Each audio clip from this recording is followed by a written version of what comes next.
I think Paul's saying that empathy is the glue in a relationship.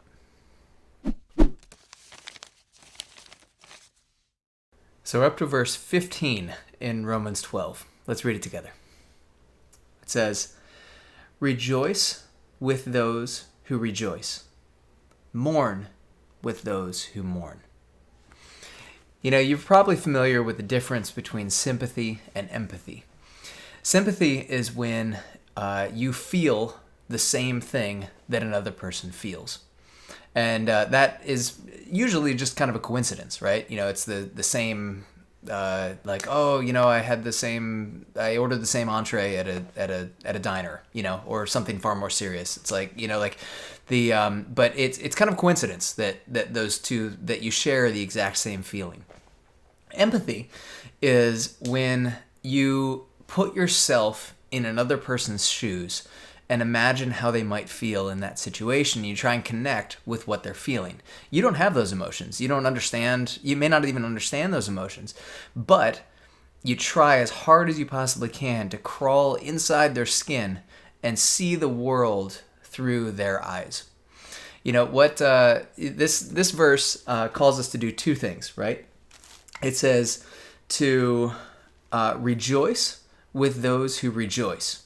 You know, and I think on the surface, that's an easy one, right? You know, it's really easy to be around happy people, and I don't know, happy people make me happy, you know, in general.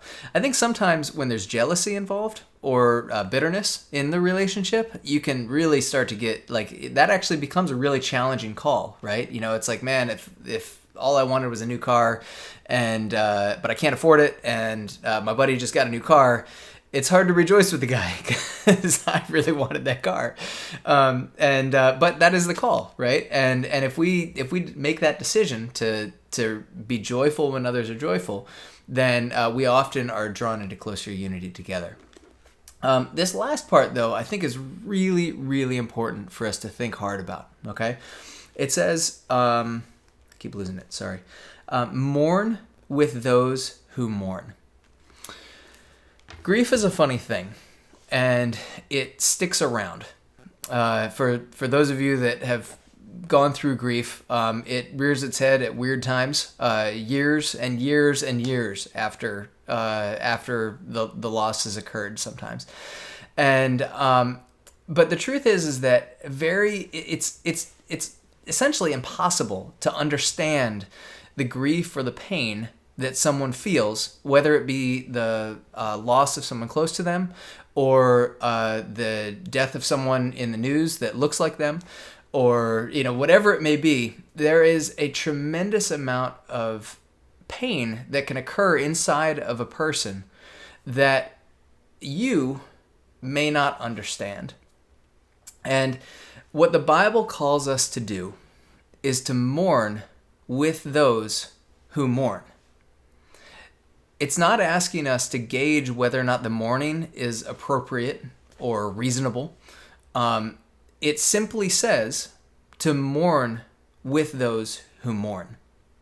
You know, I think about my toddler. Okay, his name's Ethan, and he just literally today was pouring water from one cup to another, just back and forth, and it was time for his nap, and I had to take the cups away and put him down for a nap.